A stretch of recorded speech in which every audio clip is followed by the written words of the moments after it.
Da li ti imaš tene, ako ga ponudiš granulicama i obrokom, ono krene da zatrpava ili da uzme granulicu pa da beži ili da uopšte ne uzme, nego samo da onjuši pa da beži i tako levo, desno i nikako da jede. Ili samo krene kao nosem da zakopava hranu. Ja sam Nikola, veterinar behaviorista, edukator vlasnika pasa, profesionalni trener pasa i edukovaću te da bolje razumeš tvog psa. Ako su ti potrebne konsultacije, 1 na 1 da radimo sa tvojim psom, sa tvojim problemom, u tvom prostoru, javi nam se.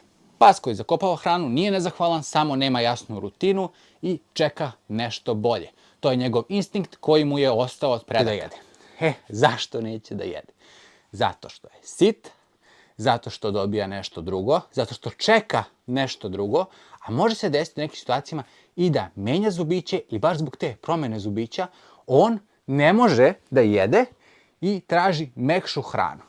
Bitno je da znaš da je ovo instinktivno ponašanje koje je ostalo psima još od davnina kada su živeli bez mogućnosti našeg doma i bez uslova da im hrana bude redovna. Kako ovo da sprečiš jeste jednostavno da napraviš pravi ritam hranjenja. Što znači, ponudiš svoje štene, ono hoće da jede ili svog psa hoće da jede, ima 5 do 10 minuta da pojede, ako neće, skloniš. Ako tvoj pas prosipa stalno konstantno tu hranu, kada pokušava da je zakopa, jednostavno koristi težu posudu kako bi mu to onemogućio. Obično to traje od 3 do 5 dana kada vaš pas ima da uđe u ritam i da shvati. Također, ako vi u tim pauzama slučajno dajete nešto, džaba onda ovo što radite, zato što će on uvek čekati to nešto malo što ste vi spremni da mu date.